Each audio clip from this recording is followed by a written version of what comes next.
We'll go on to our next speaker, who's Dr. Vivek Agarwal. He's a senior consultant medical oncologist at Narayana Health in Howrah in West Bengal. Dr. Vivek, your topic of immunotherapy in lymphoma. Yeah.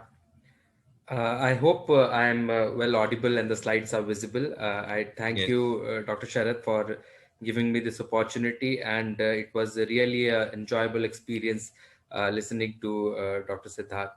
So I have been given this rather tough task of giving an overview on immunotherapy in lymphoma in the next 10 minutes. So I'll straight away start. So let us first go into some of the basics of immunotherapy in a nutshell.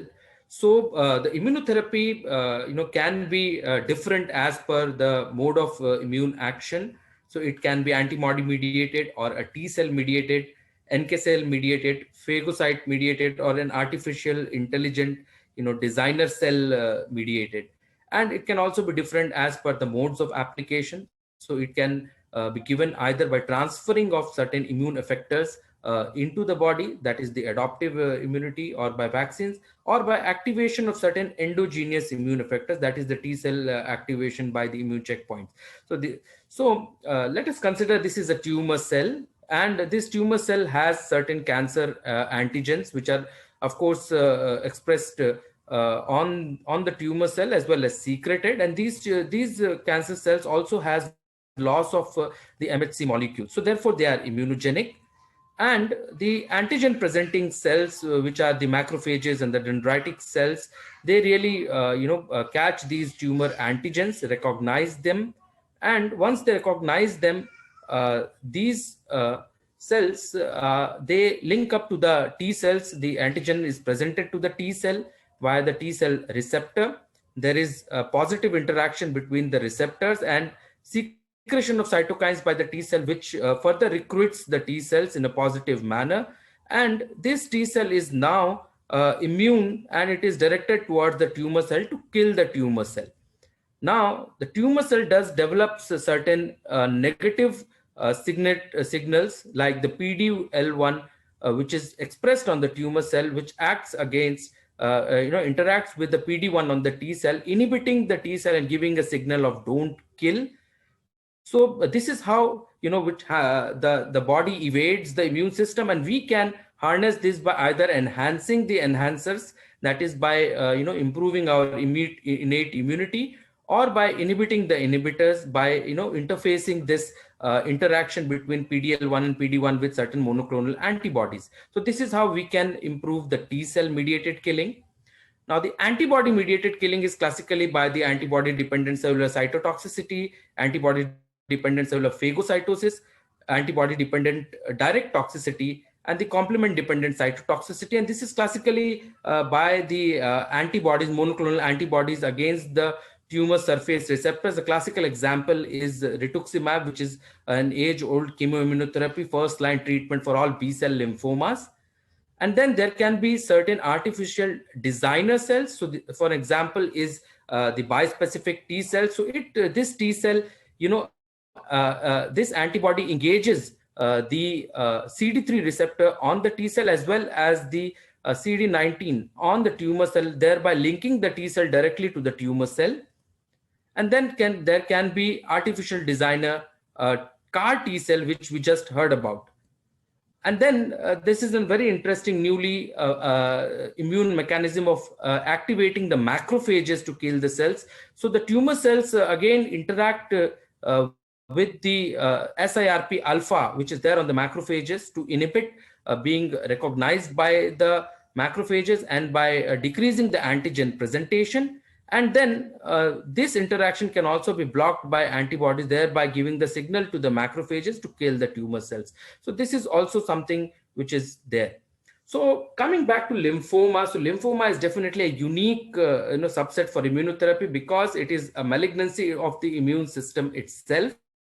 And here the malignant cell easily orchestrates the mechanisms to evade immune system. So there is limitation of antigen presentation, there is loss of MHC1, MHC2 molecules, there is interaction with the SIRP alpha, there is LAG3, Then there are increased co-inhibitory signal pathways. So we see TIM3 being activated in follicular lymphomas, PDL1-2 activated, more expressed in Hodgkin lymphomas. There are also increased secretion of immunosuppressive cytokines like transforming growth factor beta, interleukin 2, interleukin 10, and also the tumor microenvironment is sometimes resistant, recruiting the inhibitory cells, the Tregs and the suppressor T cells.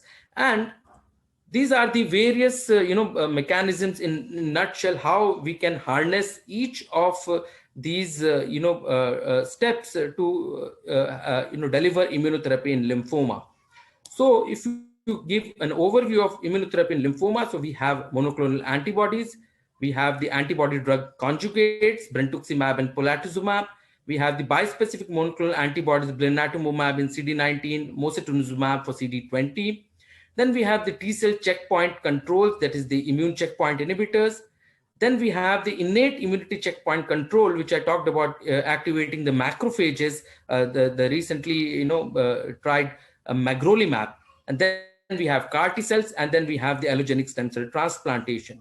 Now, if I have to review something, so today let us just only have the time to discuss the immune checkpoint inhibitors and how we can have the T cell activation to deliver immunotherapy in lymphoma.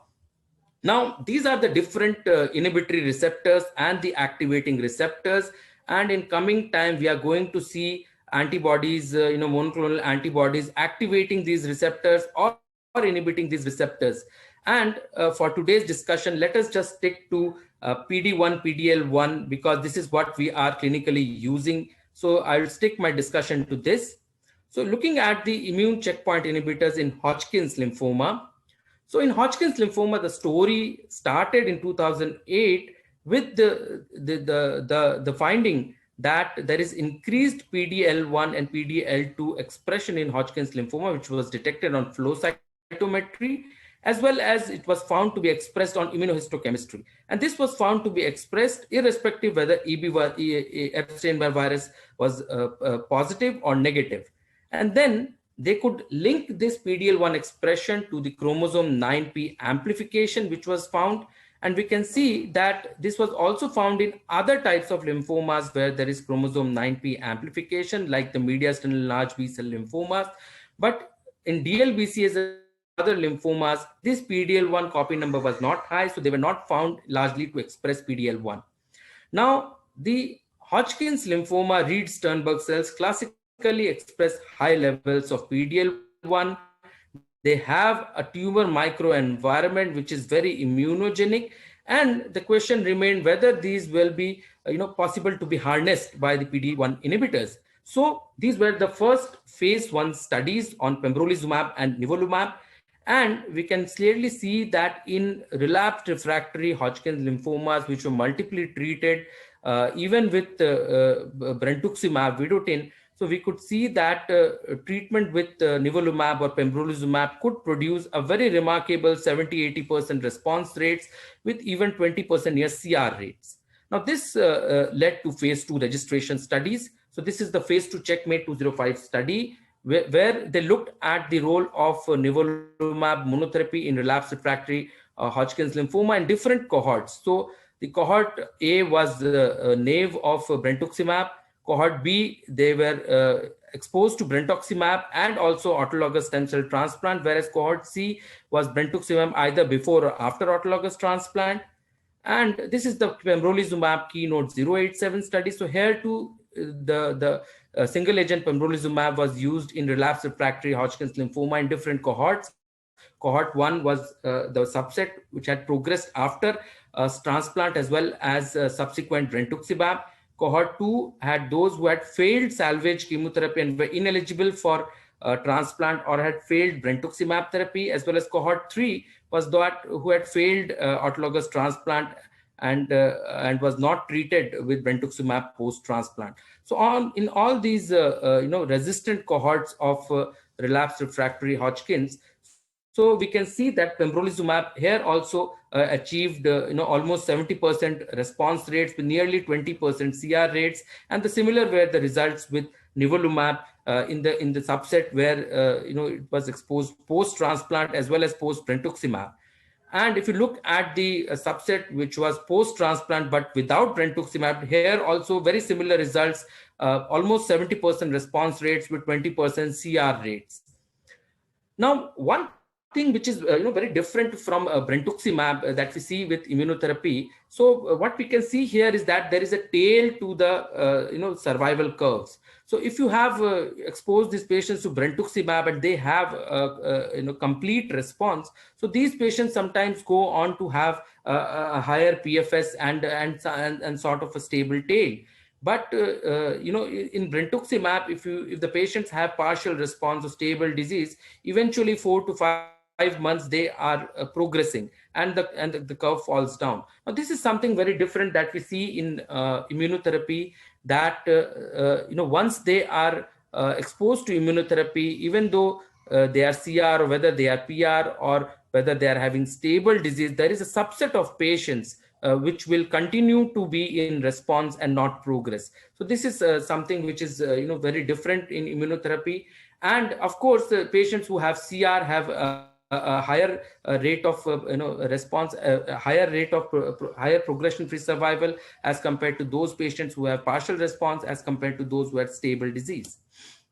Now, this is similar with the pembrolizumab. Also, we can clearly see that patients who had CR had a higher median PFS of 33 months, and PR, they had a median PFS of 22 months, whereas the all-comers had a median PFS of 13 months. And if we look at the survival curve, so all these patients were seen to have a long survival. So even though in lymphoma, what I mean to say is that we are always looking for complete responses, complete metabolic responses, but those who are receiving immunotherapy, this is a peculiar thing that even though they are not having complete responses, and even the partial responders and the stable disease go on to survive long and they don't progress. This is pembrolizumab data, KEYNOTE-051 in pediatrics. So this was again a large cohort of patients where they had included all sorts of diseases, including solid tumors and lymphomas. And it was a phase 1 dose limiting and a pharmacokinetic study followed by an efficacy study. And in this study, what they could say that most of the tumor types didn't have very encouraging results. But in Hodgkin's lymphoma, we can see on the left side 60% response rates with the 80% disease control rates. So again, very durable responses up to 17 months. So good results in the relapsed refractory Hodgkin's lymphoma, even in the pediatric population. These are the waterfall plots, and you can see that almost all the patients had some response.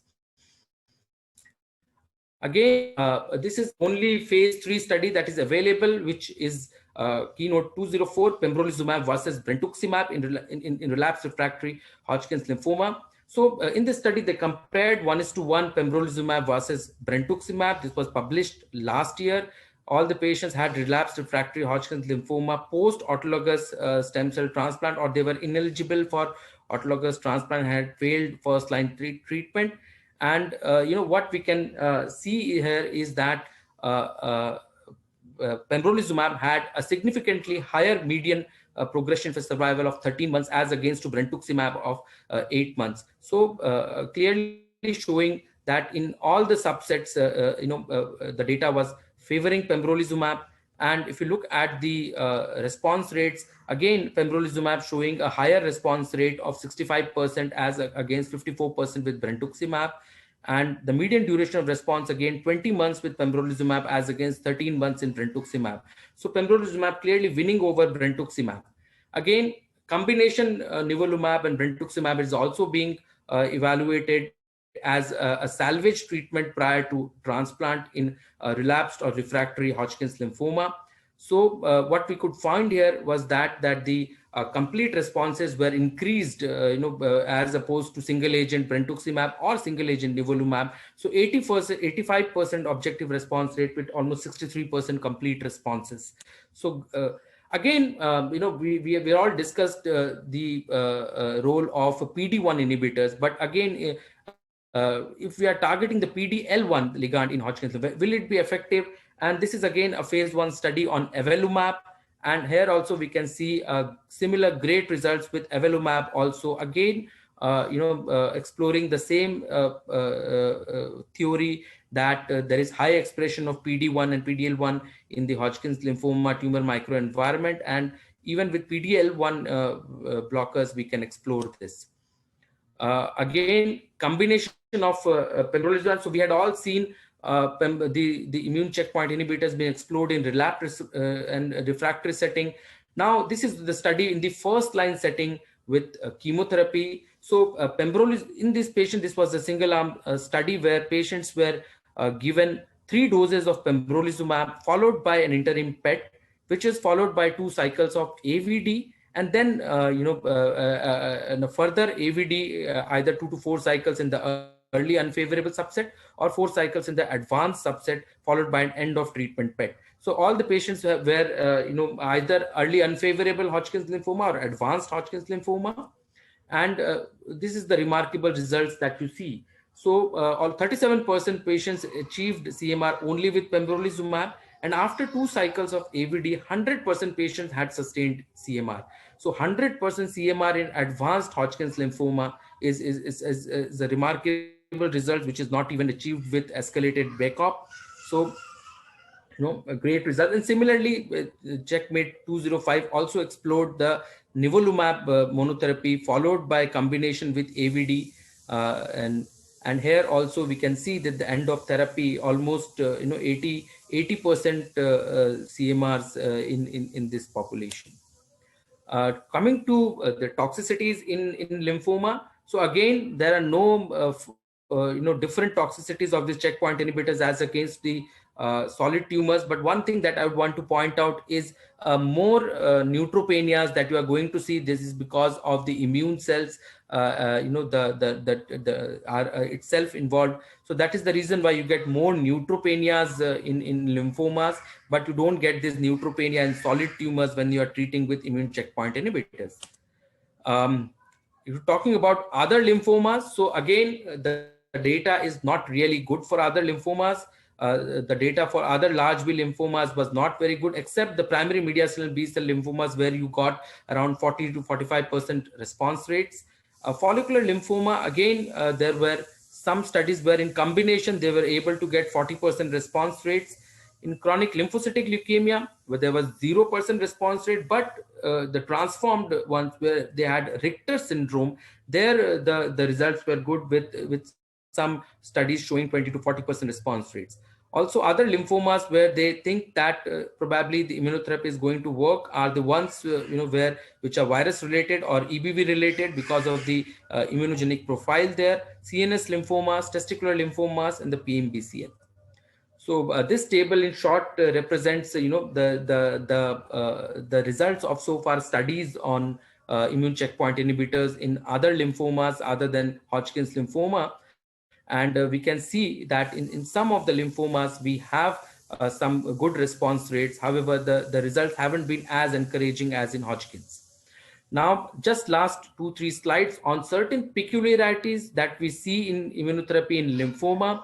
So in lymphoma, we always go for PET CT scan to look at the complete metabolic response. But we must remember that there is an immune infiltration in lymphoma, in lymphoma when we go for immunotherapy. And this immune infiltration may not result in complete metabolic response. So what we see is more of partial responses, less CMRs, but these are sustained responses with prolonged PFS and OS. So always look out for some immune infiltration which may not be causing a complete metabolic response in PET scan. Another immunotherapy peculiarity is an unsuitable combination with immunomodulators. So they tried combining pembrolizumab with lenalidomide in myeloma, and there was severe toxicity and death.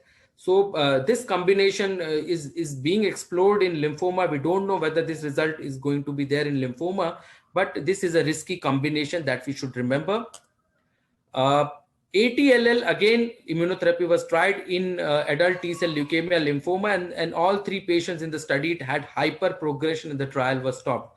So this is there can be peculiar types of lymphoma which have hyperprogression on immunotherapy.